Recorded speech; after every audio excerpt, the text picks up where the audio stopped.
مسلم league نون سعودی عرب کے مرکزی صدر ملک منظور حسین آوان نے استقبال رمضان کی مناسبت سے منعقدہ تقریب سے خطاب کرتے ہوئے کہا ہے کہ رمضان المبارک کو باطنی اصلاح اور اللہ کو راضی کرنے کا مہینہ سمجھا جائے۔ اس مقدس ماہ میں اپنے ارد گرد مفلس اور ضرورت مند افراد کی مدد کر کے آپ اللہ رب العزت کی حقیقی برکتوں سے مستفید ہو سکتے ہیں۔ یہی اس ماہ کے فیوز اور برکات سمیٹنے کا سنہری موقع ہے۔ ریاض ریجن کے صدر میاں طارق جنید نے خطاب کرتے ہوئے کہا کہ اس بابرکت مہینے میں ہمیں چاہیے کہ ہم خود کو اللہ تعالیٰ کی رضا کے مطابق ڈھالنے کی کوشش کریں، یہی ہمارا سرمایہ حیات ہے۔ انہوں نے کہا کہ پاکستان مسلم لیگ نون سعودی عرب میں رمضان المبارک کے ابتدائی ایام میں مستحقین کے لیے اشیاء روزمرہ کی فراہمی کو یقینی بنائے گی۔ تقریب میں سرپرستی اعلیٰ رانا محمد اشرف، ملک راشد پرویز آوان، رانا طارق محمود، راشد منہاس، نور خان شنواری، رانا سلطان، عبدالقیوم کنگ، ملک لیاقت حسین، شبیر سپرا اور دیگر نے بھی خطاب کرتے ہوئے رمضان المبارک کی فضیلت پر روشنی ڈالی اور رمضان المبارک کے مہینے میں اپنی طرف سے بھرپور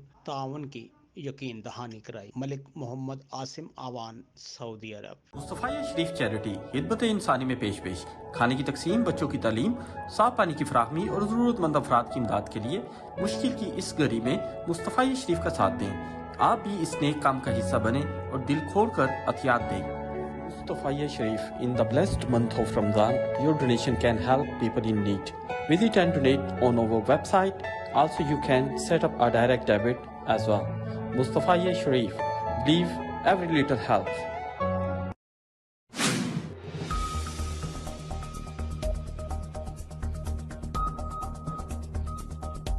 Keep watching, subscribe and share.